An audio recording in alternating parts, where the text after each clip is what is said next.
Hey guys, tonight we're heading into a sleepy little myth full of sandals, starlight, and some truly unqualified babysitting. You're wandering a moonlit plain, minding your own business, when you start to hear something, hoofbeats. But not like a whole galloping stampede. No, this is more rhythmic, measured, like one cow on a midnight mission. You follow the sound, feet soft in the dewy grass, and the sky overhead is just packed with stars. It's the kind of night that makes you feel like time forgot to keep ticking. Then you see him. Leaning casually against a tree is a man with golden hair that somehow glows in the dark, tuning a tiny lyre with the air of someone who's both bored and deeply offended. He's wearing sandals that haven't touched dust, and robes so clean they must have been ironed by lightning. You might not realize it yet, but you've just stumbled into the middle of a divine demotion. That man, Apollo. Yes, that Apollo, the god of music, poetry, plague, and apparently now cows. So before you get comfortable, take a moment to like the video and subscribe, but only if you genuinely enjoy what I do here. And hey, while you're drifting off, feel free to drop your location and local time in the comments. I love seeing where and when people are listening in from. Now, dim the lights, maybe turn on a fan for that soft background hum, and let's ease into tonight's journey together. Apollo's not supposed to be here, of course. He's usually a bit more sun chariot, and a bit less cowpoke. But he's got this tight-lipped expression, like someone who lost a bet with cosmic consequences. And technically, he did. See, Apollo had a bit of an incident with Zeus. Historians, and by historians, we mean dusty old mythographers, still argue whether it was Apollo's arrogance or a rather unfortunate killing spree that got him in trouble. But the short version is, he shot some cyclopes. Yes, the actual divine blacksmiths who forged Zeus's thunderbolts. Not the best way to stay on your boss's good side. Zeus, in his infinite father of all things glory, decided that the appropriate punishment was community service. But not just any community service. Apollo, Lord of Light and Golden Tunes, was ordered to live as a mortal and serve as a cowherd for a year, which is basically the ancient Greek version of getting demoted from CEO to assistant goat milker. So here you are, watching him sulk through his shift. You keep your distance because, well, he's still a god. But even divine sulking is kind of mesmerizing. The cows adore him, of course they do. Their coats gleam like moonlight on polished marble, their movements perfectly synchronized as if choreographed by some unseen rural ballet master. Apollo doesn't herd cows, he curates them. As he walks through the field, his lyre slung lazily over his shoulder, he hums softly. Music so rich it makes your chest feel warm and your thoughts slow. You almost forget that this is supposed to be a punishment. But then again, gods are notoriously dramatic. Even when sentenced to humility, Apollo can't help but do it gorgeously. And just when you're settling into the rhythm of divine bovine duty, you notice something strange. One of the cows is missing. Or maybe more. It's hard to tell, because the field feels shifty, like it's stretching farther than it did a moment ago. You turn to ask Apollo about it, but he's already frowning, scanning the horizon like a GPS that knows when a traffic jam's about to happen. In the distance, a soft rustling. Not wind, not birds. Something else. Something smaller. What neither of you know yet is that you're about to be tangled in one of the weirdest sibling rivalries in mythology. One where the thief is a baby. And not just any baby. Hermes, born just yesterday, seriously, already has the coordination of a parkour enthusiast and the moral compass of a raccoon with a lockpick. But for now, you simply sit beside Apollo under the stars, watching him count cows with divine disappointment. oblivious to the fact that one of the universe's most powerful beings is about to get outwitted by a toddler. You wake to the sound of Apollo pacing. Not loudly, no stomping, but with a deliberate crunch of sandals on grass. It's the kind of noise that says, something's gone missing and I'm trying to pretend I'm not furious yet. You sit up slowly, still half lost in the scent of sun-warmed cattle and whatever shampoo the god of light uses, and glance around the pasture. Yep, definitely fewer cows than last night. Apollo stops near a fence post. His golden hair catches the first rays of dawn and flares like a warning signal. "They were right here," he mutters, half to himself. "I arranged them alphabetically by star sign." You blink. He's serious. It turns out that when the god of order and harmony is forced to wrangle livestock, he doesn't just corral them. He organizes them with celestial precision. These cows are more pampered than spa guests. But now 2, no 3 are gone. And Apollo is not handling it well. In Olympus, things like theft don't usually happen to the gods.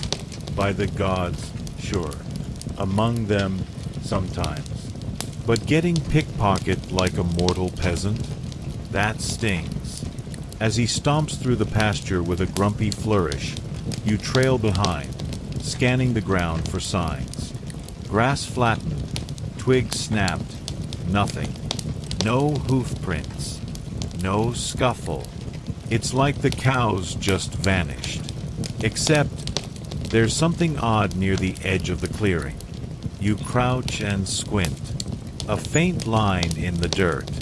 Not a track into the forest, but out of it. And the hooves, they're backwards. Like someone led the cows away while making it look like they walked in. Apollo storms up beside you. "Reversed hoof prints," he mutters, staring down. "A child's trick." He's right, and you both know it. You just don't know which child yet. But before we get there, let's rewind. See, this whole cow situation didn't come out of nowhere. Zeus may have sentenced Apollo to herd duty, but it wasn't a spur-of-the-moment decision. Let's just say, it wasn't Apollo's first disciplinary hearing. He has a history of being a little too extra. He once killed a satyr in a musical contest because he lost to him. Historians still argue whether the judging was rigged or whether Apollo just didn't handle losing well. Then there was that time he gave Cassandra the gift of prophecy, only to curse her when she turned down his advances. Which is not great HR behavior. This time, though, it was that unfortunate murdering the Cyclopes business. You know, the divine metalworkers who made Zeus's thunderbolts. It wasn't even a fair fight. Apollo just got moody and turned them into pin cushions. So Zeus, ever the overachieving parent, decided his golden boy needed a humbling vacation. Hence, mortal labor, herding cows, with no lightning privileges. And yet, even in exile, Apollo has his standards. His cows are not just any cows, they're divinely enhanced. They hum when they chew. Their horns shimmer like polished ivory. One of them plays fetch. So when a few of them disappear under his watch, it's not just annoying, it's embarrassing. "I should have sensed it," Apollo grumbles. A theft this clever, it reeks of divine meddling. And divine meddling is exactly what it is. Because elsewhere, not far from here, a newborn is giggling.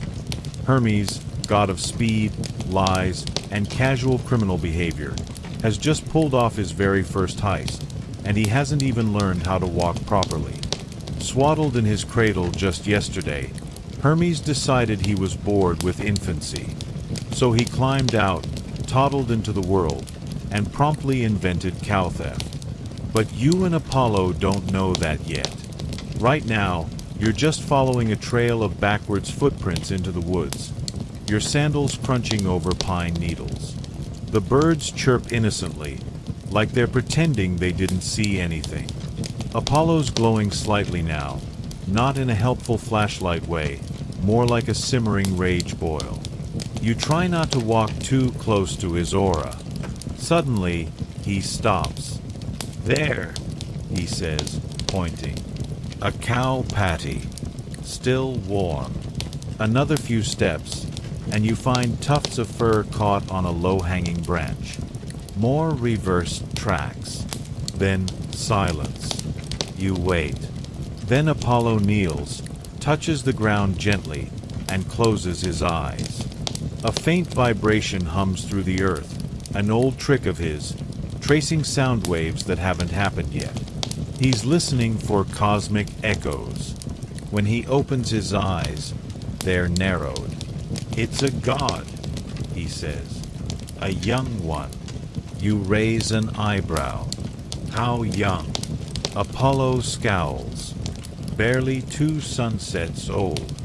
And you just stare at him, because how exactly does a newborn steal 3 divine cows and vanish without a trace? Apollo doesn't answer. He's already marching back toward Olympus. By the time you reach Olympus, you're panting. Apollo, meanwhile, hasn't broken a sweat. His sandals don't even have dirt on them. That's the problem with divine biology. No matter how many cows he's lost or how furious he is, he still looks like a shampoo commercial. It's infuriating. The gates of Olympus shimmer into view. Massive, silver, and vaguely smug-looking. They open without a sound, parting like polite but disinterested butlers. You follow Apollo into the marble corridors, trying not to make too much noise with your mortal feet. Everything here echoes like it was designed by someone who loves drama. Apollo beelines to the central chamber, the divine complaint department, essentially. The gods don't have HR, exactly, but they do have Themis. She's the goddess of divine order and law, and she hates interruptions. She's seated on her throne, wearing a blindfold that she 100% doesn't need. She just thinks it adds to the aesthetic. Sipping something that smells suspiciously like ambrosia and attitude. "Apollo," she says, voice smooth as oiled scrolls. "Lost your cows." He doesn't flinch. 3 of them. Vanished overnight. No mortal could have done it. You nod, hovering awkwardly at the edge of the room like the intern who wasn't invited to this meeting. Themis sighs. And yet, here you are, filing a missing bovine report. Apollo gestures dramatically. This was not some back-alley burglary. There were reversed hoofprints. Clean extraction. No panic, no noise. The work of someone clever, divine, or deranged, you mutter under your breath. Themis ignores you and turns toward a large, shimmering disk behind her, a sort of divine CCTV. She waves a hand. Mist swirls. A scene materializes. A cave, nestled somewhere in the craggy hills of Arcadia. And inside, a baby. Well, a baby and 3 cows. They're chewing contentedly in the background, while the infant wriggles around in what appears to be an adult's cloak. He's humming. Literally humming. You think you hear the opening notes of something that will later be known as jazz. Apollo stares. That's Hermes. He was born yesterday. And yet, there he is. The newborn thief. Themis raises a brow. Still want to file your report, or would you rather go handle this sibling situation? Sibling, right? You'd almost forgotten. They're technically half-brothers, sons of Zeus. Which means Hermes probably inherited some of Dad's flair for the dramatic, and complete disregard for personal property. Apollo doesn't answer. He just turns on his heel and heads for the portal chamber. You scurry after him, heart thudding. So, what's the plan? I don't know, talk to the baby. Apollo shoots you a look. No. I'm going to retrieve what's mine. If that involves talking, great. If not, I hope he can crawl fast. The portal flares open with a blinding burst of light, and you both step through, into a completely different world. Arcadia is warm, not just temperature-wise, but in the way the sun wraps around everything like a soft blanket. The hills roll lazily under puffs of clouds. There's a smell of thyme, and maybe goat. You follow Apollo toward the cave. No need to sneak. The god of the sun isn't exactly subtle. Birds flutter out of the trees. A fox dives into its burrow. You reach the cave entrance.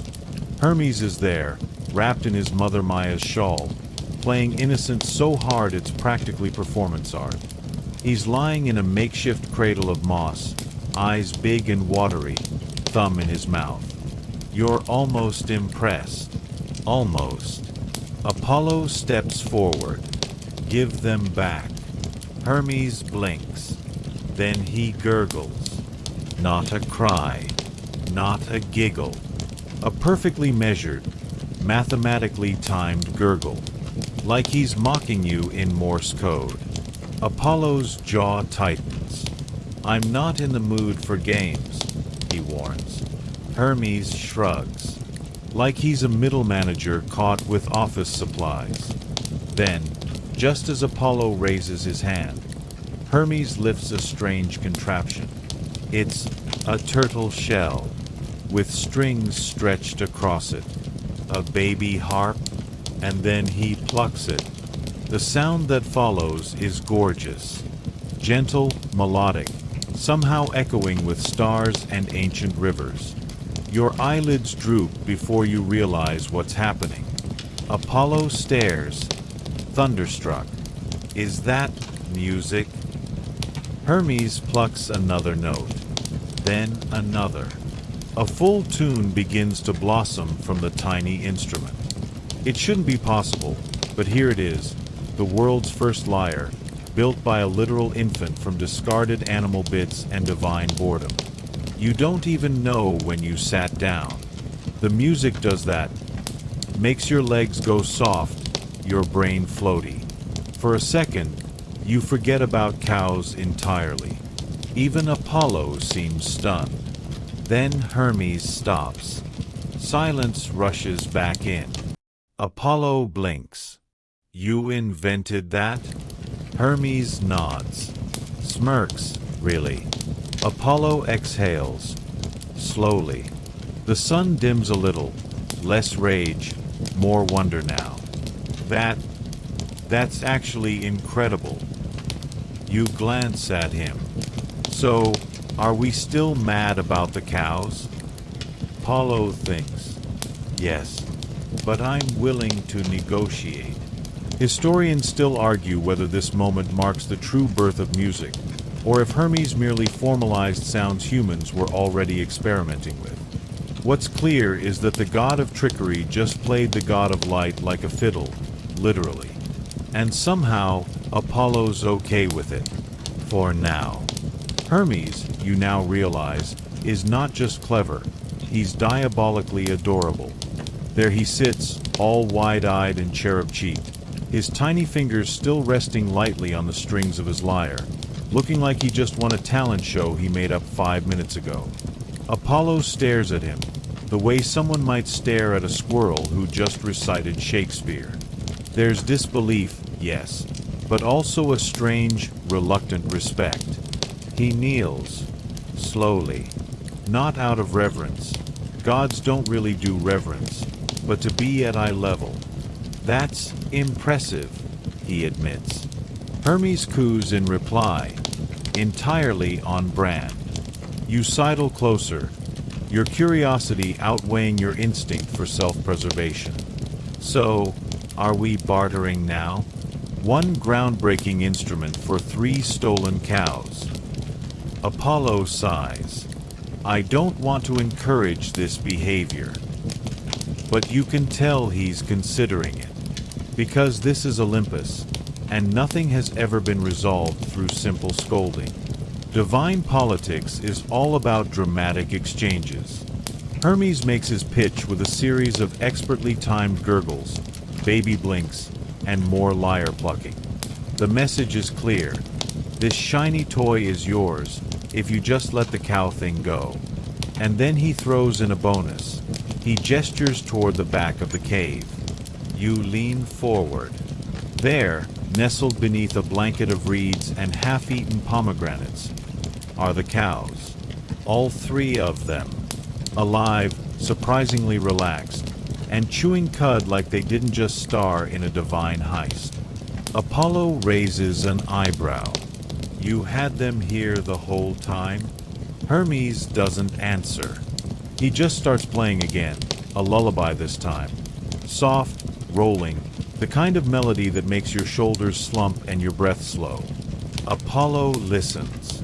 And then, slowly, he does something that startles even the cows. He smiles. I'll take it, he says. Wait, what exactly are we taking? You ask, trying to keep up. Apollo holds up the lyre. This, in exchange for full custody of my cows. Hermes burbles in satisfaction and begins gnawing on his own foot, which somehow feels like a closing argument. Thus begins one of the strangest sibling treaties in Greek mythology. Apollo gains a new instrument, one he will later master and carry with pride across the ancient world. Hermes, in turn, walks away with something arguably more valuable: the reputation of being too clever to punish. Historians still argue whether this was a genuine trade or an elaborate divine prank that Apollo simply didn't want to lose. But whatever the truth, the outcome is now irreversible. Apollo stands, cows recovered, lyre in hand. I'm going to make something of this, he says, more to himself than to you. Turn it into a symbol of art, harmony, maybe even peace. You nod, though the cows seem skeptical. As you step outside the cave, the Arcadian sun now high and honey-colored, Apollo turns to you. We're not done here.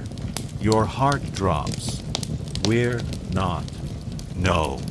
He's still dangerous, Apollo says, nodding toward the giggling baby. Smart. Too smart. And now I've rewarded him. You consider this. He is literally a day old. Exactly, Apollo replies. Back on Olympus, Maia, the ever-calm mother of Hermes, is telling anyone who will listen that her baby is a genius. She's been awake for 27 hours straight and hasn't even yawned. Demeter's been visiting just to get parenting tips. You arrive just in time to catch the council being summoned. Zeus has caught wind of the incident. You can tell because the clouds are suddenly rumbling with theatrical bass, and an eagle has parked itself on the main balcony. That's usually his way of saying, "Get in here." Inside the marble-walled audience chamber, Zeus is perched on his colossal throne, looking like he hasn't decided whether to laugh or throw lightning. He strokes his beard, which is twinkling, possibly from thunder static, and waits. Apollo presents the lyre. He explains the theft, the deception, the reverse hoof prints, the music, the cows. Zeus listens, then turns to Hermes, who is now sitting in a golden high chair, gumming a scroll. Well, Zeus says finally, that's innovative. Father, he stole from me. And you got a cow harp in return, Zeus replies. Honestly, I'm impressed. He may be the first child on Olympus who earned his ambrosia. Apollo's jaw clenches. You're rewarding him. Zeus shrugs. He's clearly got potential. Hermes squeals. And just like that, the council moves on. Athena wants to discuss helmet design. Dionysus is advocating for wine fountains in the atrium. You and Apollo exchange glances. The world has not just failed to punish Hermes, it's promoting him. Apollo mutters, "He'll be insufferable by next week." "You mean more insufferable," you reply. Later, in the golden corridors of Olympus, Apollo plays the lyre. Just a few soft notes, tentative. It sounds like rivers and stars and sunlight filtered through olive trees. You don't know how something invented by a kleptomaniac baby could be this beautiful, but here you are. Still, Apollo can't shake the feeling that the balance of power has shifted. Not because of the cows, but because of what Hermes represents, a new kind of god. Quick, charming, unpredictable. The old rules won't apply. As the day fades, you find yourself wondering, if this is what Hermes is like on day 1, what on earth happens on day 2? A few days pass, though time on Olympus is more decorative than linear, and you notice something peculiar. Apollo seems distracted. Not brooding exactly, but definitely playing his lyre with more force than usual. "Still thinking about Hermes?" you ask. He doesn't look up. "He named a turtle after me. That's sort of sweet." He also told Dionysus I was allergic to laurel leaves, and that's why I wear them. Do you know how long it took me to correct that at the banquet? You suppress a laugh. Hermes' brand of chaos isn't just ongoing, it's evolving. He's no longer just swiping cows and giggling at the fallout. Now, he's writing notes to Zeus in perfect hexameter, lobbying for access to the celestial stables, and offering unsolicited business advice to Hestia about temple real estate. Apollo sighs. He's too smart. You nod, because honestly, you've seen Hermes negotiate with a satyr for 2 hours just to trade olive pits for a thunderbolt diagram. And then, because Olympus thrives on ceremony, Zeus calls another council. This time, Hermes isn't being scolded or investigated. No. He's being considered for promotion. Yes, Hera says, arching a brow. A role with structure might give him focus. Or amplify the chaos, mutters Apollo. But Zeus, already amused by the lyre incident, sees potential. We need a god of transitions, of in-betweens. Someone who can move unseen, speak in riddles, deliver messages. The council murmurs. Messages are sacred business. Prophecies, dreams, omens scrawled in goat entrails. You don't just hand that over to a baby with a shoe collection made of clouds. Still, Hermes' resume is compelling. Speed. He's already faster than any other god his size. Creativity. He built a musical instrument, reversed a herd of cows, and made a sandal that squeaks in iambic pentameter. And he can lie with a straight face while breastfeeding. Historians still argue whether Hermes earned his title through merit, nepotism, or sheer divine mischief. You whisper to yourself as the decision is made. Zeus raises his hand. Hermes, you are now officially the messenger of the gods. And guide of souls, too, while we're at it. Oh, and protector of merchants. And thieves, Hermes adds, sucking a honey-flavored scroll. Zeus chuckles. Let's say, clever traders. So it's official. Hermes is no longer just a precocious toddler with a lyre and a love for misdirection. He's now in charge of the in-between. The comings and goings. The liminal. The uncertain. The places where even gods hesitate. Apollo watches all this, silent. You can tell he's trying to decide whether to object, support, or go lie down in a field of time until it all goes away. Instead, he tunes his lyre. Hermes, now sporting a tiny golden staff, complete with little twirling serpents, zips past and shouts, "Nice sandals, sunshine." You look down. They're Hermes brand. You follow Apollo out into the cool, misty air of the outer gardens. The stars are shimmering lazily above, half listening to your conversation. "You think he's ready?" you ask. Apollo plucks a slow chord. "He's never not ready. That's what makes him terrifying." Later that evening, you catch a glimpse of Hermes pacing along the bridge of clouds that connects Olympus to the mortal realm. He's practicing speeches, one to Poseidon, one to a group of disgruntled souls in the underworld, and one, oddly specific, for a bear tribunal in Thrace. "Just covering my bases," he shrugs. That's the thing with Hermes. He doesn't just react, he pre-plans chaos. He layers it like a 7-tier ambrosia trifle, each level more absurdly brilliant than the last. You've heard whispers now that Hermes is tinkering with the idea of commerce, that he wants to reinvent how gods interact with mortals, that he's developing something called travel branding, and has been seen sketching winged shoes in the dirt behind Demeter's barley field. You try not to think about what brand synergy might mean in divine terms. Still, Olympus is buzzing with something new. A current, a pulse. Like the world itself is starting to speed up, just a bit. And somewhere, in the Garden of Muses, Apollo plays a gentle melody. Not one of challenge or frustration, but something more reflective.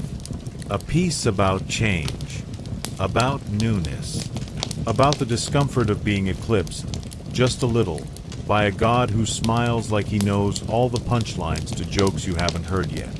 As the night deepens and the stars hum quietly, you wonder, is this what progress feels like? Strange, unpredictable, and just a little musical?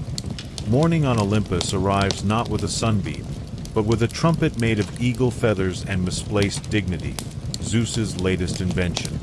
He insists it's subtle. You think it sounds like a goose trapped in a wind tunnel. You're walking with Apollo again, through the dew-speckled promenade lined with vines that grow musical notes instead of grapes. He's quieter than usual today, strumming a few soft chords on his lyre. Nothing performative, just idle, absent plucking. Like his fingers are searching for a tune he hasn't quite admitted exists yet.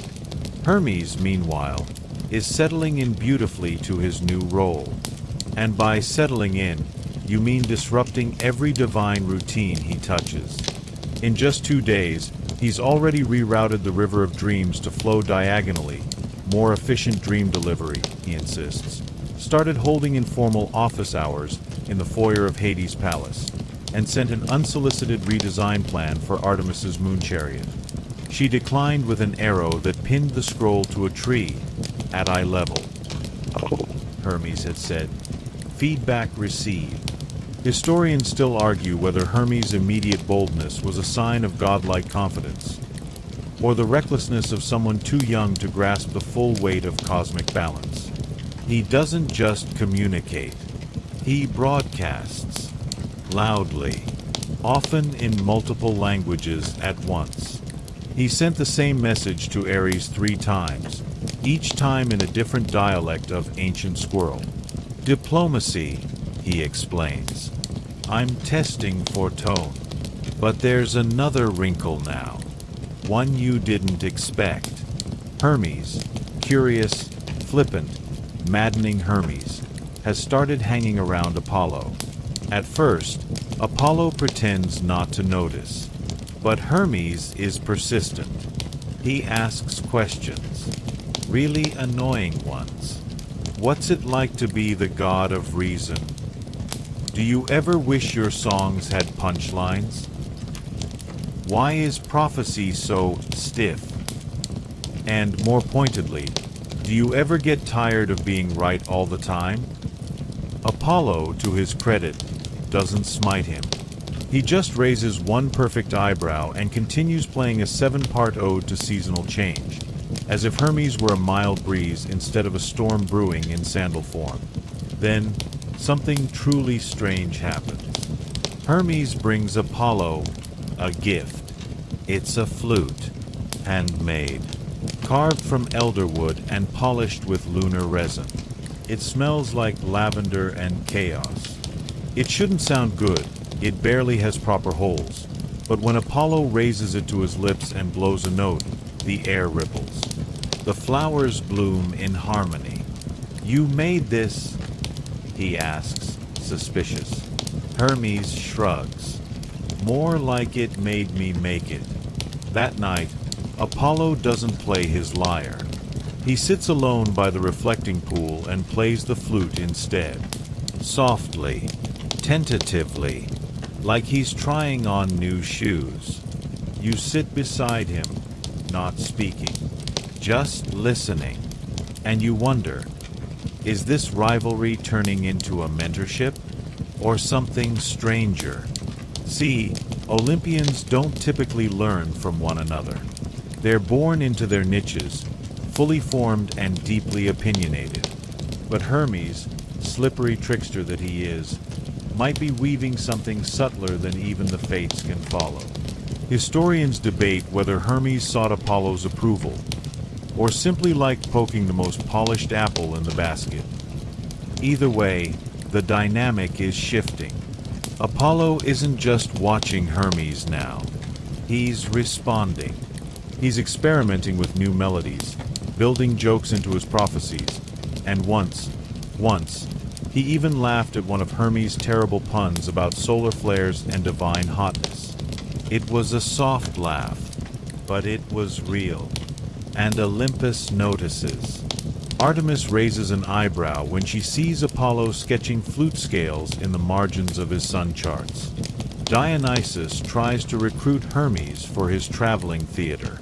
Even Athena, normally unmoved by anything not involving scrolls or spears, admits she's keeping an eye on the messenger god's trajectory. Because Hermes isn't just redefining his own role, he's tugging at the boundaries of everyone else's. The gods are meant to be static, eternal, icons of archetype. But this winged baby in a too-big helmet is introducing evolution. And somewhere in that flute melody Apollo plays by moonlight, you hear it too. Not competition, not surrender, but curiosity. Hermes appears, of course, mid-song. "Nice flute," he says, hands behind his back. "I adjusted the tuning," Apollo replies without looking up. They sit there in silence for a moment. "You still mad about the cows?" Apollo lets the silence stretch a beat longer. "No," he finally says, "but I am still mad about the turtle." Hermes grins. "Fair." And then, to your surprise, they both laugh. It's quiet and tired, and carries the weight of two deities circling the same bonfire from different sides. You leave them there, flute and lyre crisscrossing in the air like lazy fireflies. Something is shifting. It isn't war. It isn't peace. It's something else entirely, and it smells vaguely of laurel and mischief. The cows, predictably, have not noticed the growing divine détente. They still moo at inappropriate hours, knock over sacred urns, and attempt to eat sandals with the same bovine indifference they've shown since day one. But you notice something new. Apollo doesn't snap at them anymore. He doesn't roll his eyes when one of them insists on licking a sunbeam, or when the spotted one, whom Hermes has named Deputy Zeus, decides to block the entire pasture gate just to assert dominance over an inanimate fence post. Instead, Apollo hums. He hums while fixing fence posts. He hums while gathering golden barley to scatter in little constellations across the fields. He even hums while brushing mud off his own chitin after a particularly affectionate cow knocks him over. Again. You realize something remarkable. Apollo is relaxing. Well, relaxing is a strong word. This is still the god who alphabetizes his metaphors. But there's a looseness to him now. A subtle drop in his shoulders. A gentler tone in his voice when he murmurs to the cows, as if he's speaking to instruments who just haven't learned their notes yet.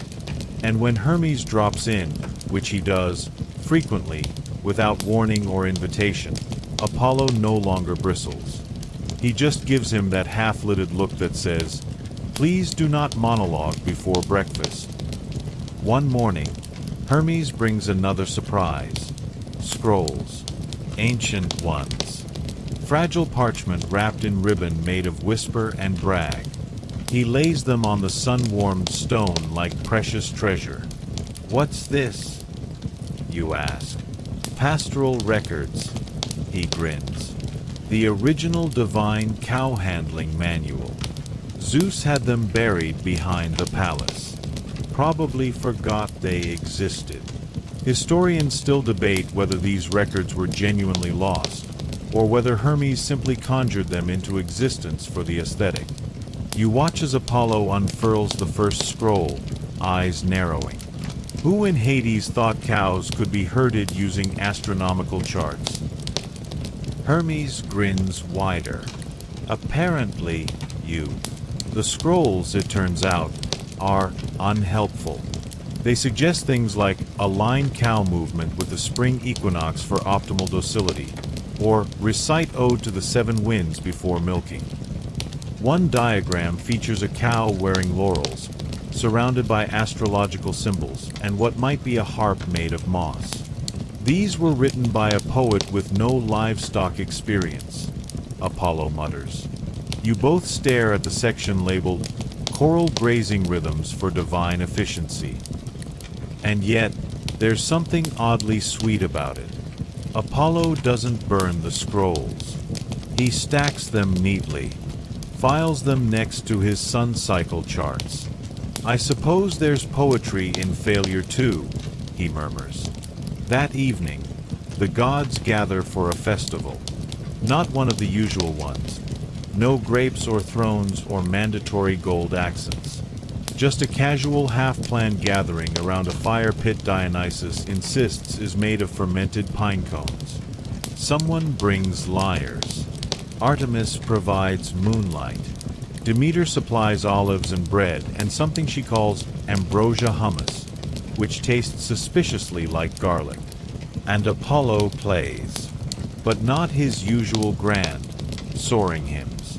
He plays something simple, rustic, a slow melody that ripples across the party like warm wine. And when he finishes, Hermes quietly joins in, his flute soft beneath Apollo's strings, their sounds twining like vines in twilight. It's not a duel, it's a duet, and the others notice. Even Hera, usually too regal to comment on anything less than a meteor, leans over to Zeus and whispers, they don't hate each other anymore. Zeus, chewing loudly on a honey fig, grunts in confusion. Who? Meanwhile, you catch Hestia smiling softly, her fingers tracing the rhythm of the tune on her goblet. After the music ends, there's a quiet moment. The kind of silence that doesn't ask to be filled. Then Hermes stands. "Ladies, gods, and unintelligible woodland creatures," he announces, "I have a proposition." Ares groans. "Is it about your goat messenger idea again?" "No," Hermes says cheerfully. "This one's better. Hear me out. Dual stewardship of the cows. Apollo and I, co-herders. Equal responsibility. Shared pasture. Shared glory. Occasional prank immunity." Apollo nearly drops his goblet. "You want us to co-herd?" Hermes shrugs. "You're good at order. I'm good at chaos. Together, we'd make structured nonsense. The cows might love it." Apollo doesn't respond immediately. He stares into the fire for a long moment. Then, softly, "You'd stick to a schedule?" Hermes tilts his head. "Define stick. Show up on time. Feed them. Avoid turning them into song metaphors or furniture." Hermes makes a show of thinking. "I suppose I can avoid turning more than 3 cows into metaphors." You glance at Apollo, and to your absolute shock, he says, "Fine." Hermes blinks. "Really? You drive me insane," Apollo says. "But the cows do seem calmer when you're around." It's true. You remember how they gathered around Hermes like fuzzy worshippers, how they mooed in harmony with his flute, how one of them briefly wore his winged helmet and refused to return it.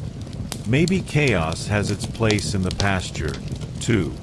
The gods raise their goblets in a toast. Well, most of them. Athena simply nods. Ares throws a pine cone. Dionysus toasts the moon. And as the fire crackles and Apollo begins tuning his lyre again, you lean back and smile. Because somehow, impossibly, this story has turned. The golden god of the sun has accepted help from the winged god of wit. And somewhere in the stars, a cow moos approvingly. It's dawn, and the pasture glows with a kind of enchanted stillness. Apollo arrives precisely on time, robes pristine, hair cascading like molten sunlight. Hermes arrives 6 minutes late, barefoot, with hay in his curls and what appears to be a half-eaten peach in his satchel. "You're late," Apollo says. "I'm on divine time," Hermes replies, tossing the peach core into a bush. You trudge in behind them, rubbing sleep from your eyes, expecting the usual bickering. But instead, they exchange something friendly. A nod, a shrug, a "shall we" sort of glance. The cows, sensing this new partnership, react by immediately stampeding toward the salt lick. Apollo sighs. Hermes laughs. "Let's divide them," Apollo says, pulling out a beautifully illustrated chart titled Cow Distribution Matrix, Harmony Through Order. Hermes pulls out a stick. "Let's play cow tag." The compromise. A color-coded tag system that Hermes designs with ink and mischief, while Apollo insists on categorizing the herd by temperament, not horn size. "You're not assigning mood colors again," Hermes warns, watching Apollo scribble "melancholic blue" on a tag for the particularly mopey one. "It's called nuance," Apollo mutters. As you help corral the cows, one of which insists on chewing your tunic, you notice something surprising. They're responding. When Apollo whistles, they gather. When Hermes hums, they line up. Not in perfect formation, of course. This is still a divine farm, not a celestial drill team. But the chaos has rhythm now. The cows trust them. They follow the music. They follow the warmth.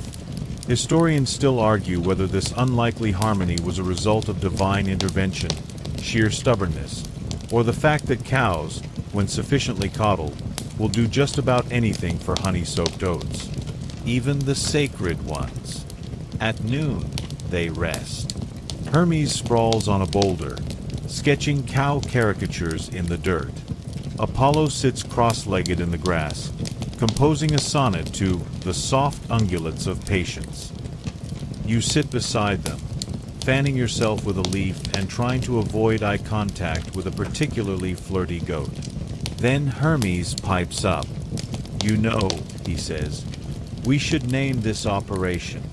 Apollo snorts. "It's not a military campaign." Everything's a campaign if you market it right. You consider it. They've become a unit now. Not just gods, but co-workers, cow laborers, mudams. What about divine herding initiative? you offer. Hermes grins. DHI. Sounds official. Apollo mutters. Sounds like a skin rash. After some debate, Herds of Glory gets vetoed, as does Utterly Divine. They settle on something surprisingly humble. The pasture accord. Hermes carves it into a flat rock near the gate. Apollo adds a laurel wreath design. You draw a little cow face beneath it, for balance. That afternoon, Hermes proposes team uniforms. You're certain this is a joke until he produces 2 togas dyed with swirls of grass green and sky blue. Apollo looks like he's about to combust. I am not wearing that, he says. You wore a gold laurel crown shaped like a flaming chariot last week. That was ceremonial. This is pastoral. Eventually, Apollo relents, but only after Hermes agrees to monogram his with tiny suns. You, mercifully, are excused from uniform duty on account of emotional proximity to the cows. Whatever that means. As evening falls, the cows settle without protest. You and Hermes sit on the fence, watching the herd chew contentedly beneath a pink-streaked sky. Apollo plays his lyre, softly this time, just a few lilting notes that drift across the pasture like sleepy thoughts. And it hits you. This isn't just a punishment anymore. It's something else. Something gentler. Something strangely good. Apollo, once the embodiment of divine formality, now knows each cow by name. Hermes, god of trickery, has memorized their sleeping patterns. And you, caught between myth and meadow, have somehow become part of this bizarre pastoral tapestry. Later, as you prepare to leave for the night, Hermes walks beside you. You've been quiet, he says. Just thinking, you reply.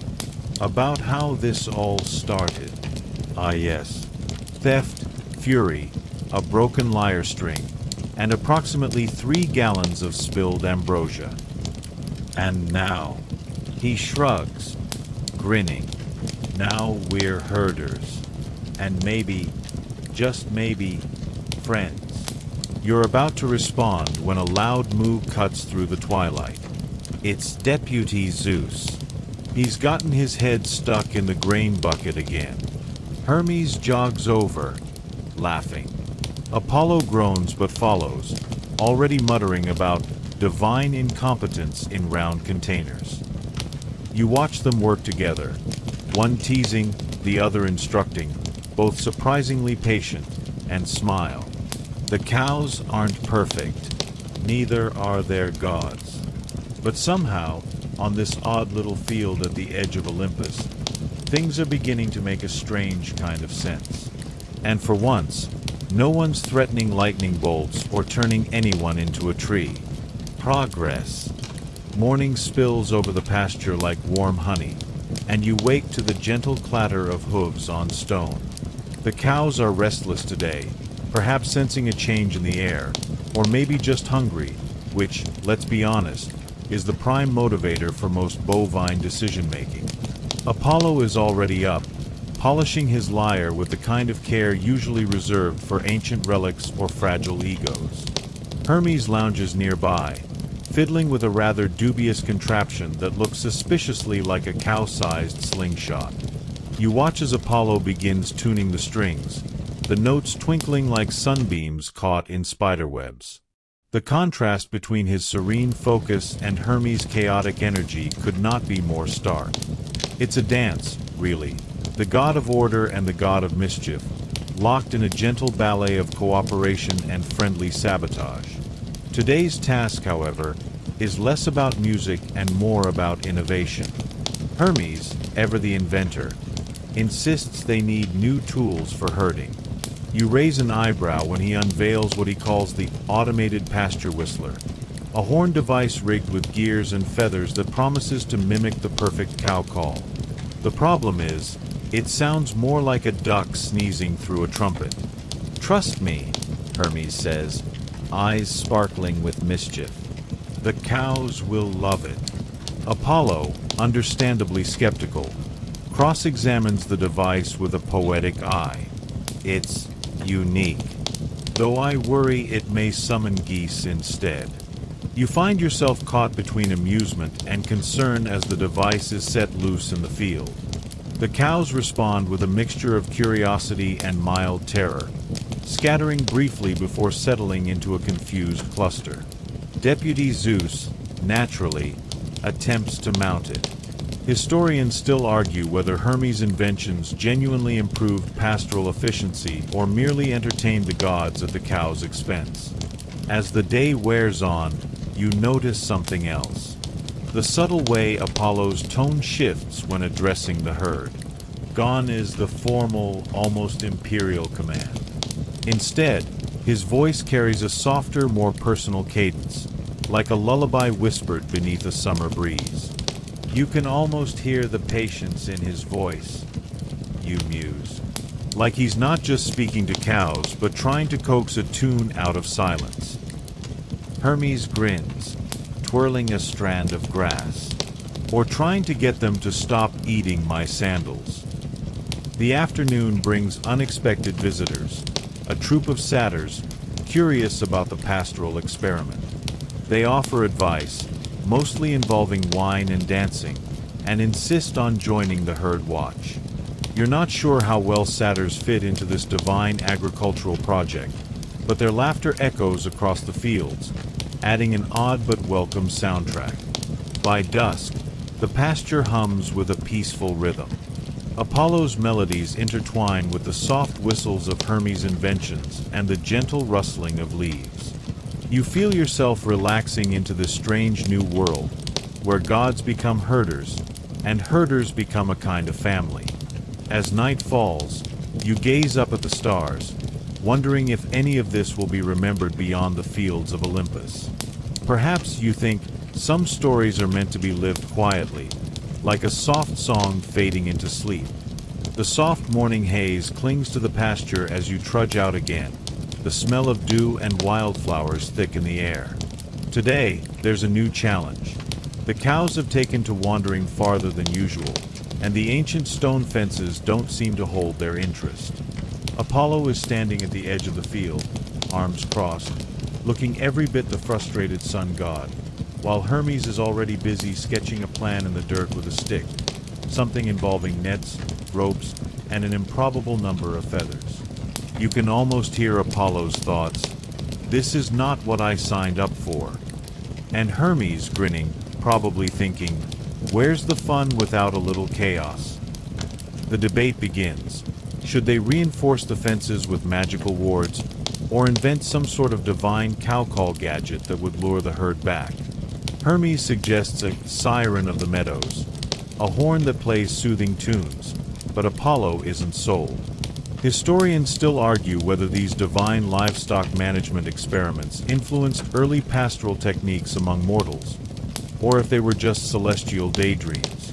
While Hermes is testing out his horn prototype, which, unsurprisingly, produces a squeaky, off-key melody that sends a few cows into a frenzy, Apollo retreats to a nearby olive tree and starts composing verses about the stubbornness of bovines. His sonnets are less about grandeur and more about the little moments. The cow that always finds mud puddles, the one that nuzzles Hermes' satchel. You notice how the dynamic between the gods is shifting, Hermes' mischievous flair softening Apollo's formality, while Apollo's steady presence seems to temper Hermes' impulsiveness. As the sun climbs, a sudden rush of movement catches your eye. The cows are massing near a thicket at the far end of the pasture, led by a particularly bold calf who seems determined to explore. You and the gods give chase, slipping through the grass and dodging clumsy hooves. Apollo's voice rings out, calm but firm, as he calls the calves back, while Hermes trails behind, tossing bits of honeyed bread to distract the explorers. By mid-afternoon, the herd is safely corralled again, and you all collapse under the shade, panting but triumphant. Apollo laughs, a genuine, bright sound, while Hermes already plans his next innovative device. You realize that even divine herding requires a blend of patience, creativity, and a willingness to embrace unpredictability. As evening falls, the pasture settles into quiet again. The sun dips low, painting the clouds a soft apricot, and you wonder what tomorrow's trials might bring. The gods may have been fired from their original celestial duties, but here, in the humbling company of cows and open sky, they're finding a new rhythm, one less about glory, more about gentle persistence. The dawn unfurls slowly over the pasture, the golden light spilling like spilled honey across the rolling hills. You're already awake, standing quietly at the edge of the field, feeling the soft crunch of grass underfoot. The herd stirs, lowing softly, as if murmuring secrets of the night. Apollo arrives, his expression a mix of weariness and quiet determination. Today's focus is on teaching the cows to recognize their names. It sounds absurd, but somehow, with the gods involved, even the impossible feels gently plausible. You call them by name, Apollo explains, and they'll respond.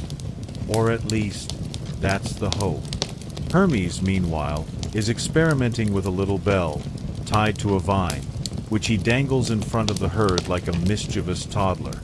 The bell's soft tinkling seems to pique the cow's curiosity, though whether it's the sound or Hermes' antics, it's hard to tell. You notice that the cows, usually slow and deliberate, have a surprising streak of intelligence. The big brown one, which Hermes cheekily names Fluff, nudges the bell with her nose, making it ring repeatedly. Apollo grumbles that this is more like chaos training than herding. Historians still argue whether ancient herding gods genuinely influenced the development of animal cognition myths, or if these stories were just pastoral fables spun by bored poets. As the morning stretches on, you help guide the cows, calling out their new names: Fluff, Muddles, Buttercup, and more. Some respond with curious moos, others ignore you entirely, like stubborn teenagers avoiding chores. At midday, you and the gods take a break beneath a sprawling oak. Apollo plays a soft melody on his lyre, its notes drifting like warm breeze. Hermes, ever the prankster, sneaks a small piece of cheese from your pack and offers it to a nearby calf, which accepts it with surprising delicacy. The afternoon is spent on cow games, invented by Hermes to keep the herd engaged. They're equal parts silly and surprisingly effective. Think hide and seek, but with a lot more chewing on grass. By evening, as twilight cools the pasture, you sit quietly, reflecting on the odd companionship forming here between gods, cows, and yourself. The grandeur of Olympus feels far away. This simple, muddied world feels oddly right.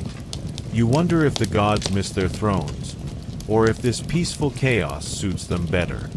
The early light filters softly through the trees, painting the pasture in delicate shades of green and gold. You're settling into the rhythm of the days here, the gentle routine of herding oddly soothing. The cows move with a calm assurance, as if they know they're being watched over by gods who have traded their thunderbolts for pitchforks. Today, Apollo is reflecting on the curious history of herding itself, a human endeavor stretching back thousands of years. He tells you stories of ancient shepherds, those early caretakers of flocks who used simple calls and songs to guide their animals. It's strange, he muses, how music and herding have always been intertwined. Hermes, meanwhile, is obsessed with one particular cow, Pebble, a small but feisty creature with a knack for wandering off. He's rigged up a makeshift bell collar, hoping it will keep her from disappearing into the woods again. You watch as Pebble shakes her head, sending the bell jingling in wild, unpredictable rhythms. It's almost as if she's making her own music, challenging the gods to keep up. Historians still argue whether early pastoral music was purely functional or if it also served spiritual and communal purposes, a soothing balm for both herder and herd. As the sun climbs, you join Apollo in crafting a simple song, a lullaby for the cows, meant to calm them during storms or restless nights. The melody is soft and slow, like a whispered secret carried on the wind. You notice how even the cows seem to respond, their eyes half closed, chewing rhythmically as if soothed by the gentle tune. Later, as you all rest beneath the shade of a wide elm, Hermes shares a curious tidbit about ancient cowbells, how in some cultures, the bells were believed to ward off bad luck and bring good harvests. The afternoon fades into a quiet hum of contentment. The pasture feels alive with small wonders, every leaf, every low moo, every soft note from Apollo's lyre. You realize that here, among gods and cows, time seems to stretch and slow, wrapping you in a comforting, timeless lull. The sky is a soft wash of pinks and blues as you make your way to the pasture, the earth cool beneath your feet.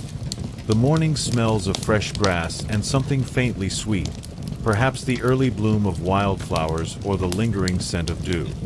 Apollo is already there, seated on a smooth stone, tuning his lyre with the care of a jeweler inspecting a rare gem. Hermes is darting about, a blur of energy, chasing after a particularly stubborn cow that has taken a fancy to nibbling on his sandals. You can't help but chuckle. Even gods aren't immune to the whims of cows. Today's topic drifts toward the more unusual aspects of pastoral life. Apollo muses aloud about the curious traditions of ancient shepherds, like the use of scented oils and herbs to calm restless animals. You learn about the ancient practice of rubbing certain plants into the cows' coats to protect them from pests, a natural version of bug spray, long before the modern stuff. Hermes, ever the trickster, suggests trying some of these scents on himself, joking that perhaps it might keep the satyrs from chasing him during their rambunctious dances. Historians still argue whether these herbal remedies were primarily practical or if they also held symbolic meaning, a way to connect humans and animals through shared ritual. You spend the morning experimenting with crushed lavender and rosemary, rubbing the scents gently onto the cow's fur.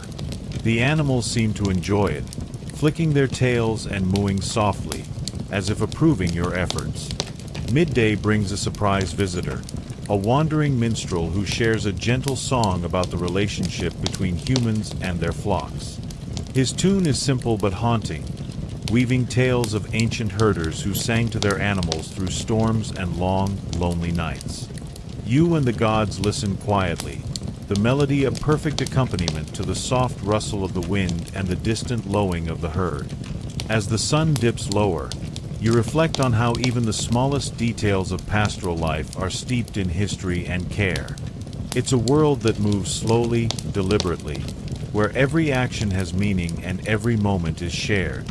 In this gentle dance between gods, animals, and nature, you find an unexpected peace. The sky is painted in soft twilight hues as you wander back to the pasture, the air cool and fragrant with evening blossoms. You catch the faint rustle of leaves and the distant hum of insects settling down for the night. Apollo is seated beneath a willow, strumming a quiet tune on his lyre, while Hermes is leaning against a tree, eyes half closed, perhaps plotting his next mischievous scheme or simply savoring the calm. Today's focus drifts toward the curious topic of ancient animal communication. You and the gods ponder how early herders might have interpreted the subtle signals of their flocks. Tail flicks, ear twitches, soft moos, and whether these signs formed a kind of proto-language between human and beast. You learn that in some ancient cultures, certain gestures from animals were believed to carry messages from the divine, a whisper from the gods themselves. Apollo chuckles softly, remarking that if that were true, the cows here might be trying to tell them to get a bit more organized. Hermes, not one to miss an opportunity for fun, begins mimicking cow calls, his voice rising and falling in exaggerated moos and bellows. The cows nearby respond with curious moos of their own, as if intrigued or amused by his antics. Historians still argue whether these early interpretations of animal behavior were genuine attempts at communication or simply imaginative storytelling by early herders. As the twilight deepens, you find yourself lulled by the rhythmic exchange between Hermes and the herd, the sounds weaving into the natural chorus of evening. Apollo begins composing a soft lullaby, his fingers gliding lightly over the strings, each note a gentle caress in the cooling air. The cows settle down, their breathing slow and even, eyes half-lidded in contentment. You feel the weight of the day ease from your shoulders as the world softens into a peaceful quiet. Here, in the company of gods and gentle beasts, the rush of the world feels miles away, replaced by a tender stillness. Night has fully settled over the pasture now, the sky a deep velvet sprinkled with faint, twinkling stars.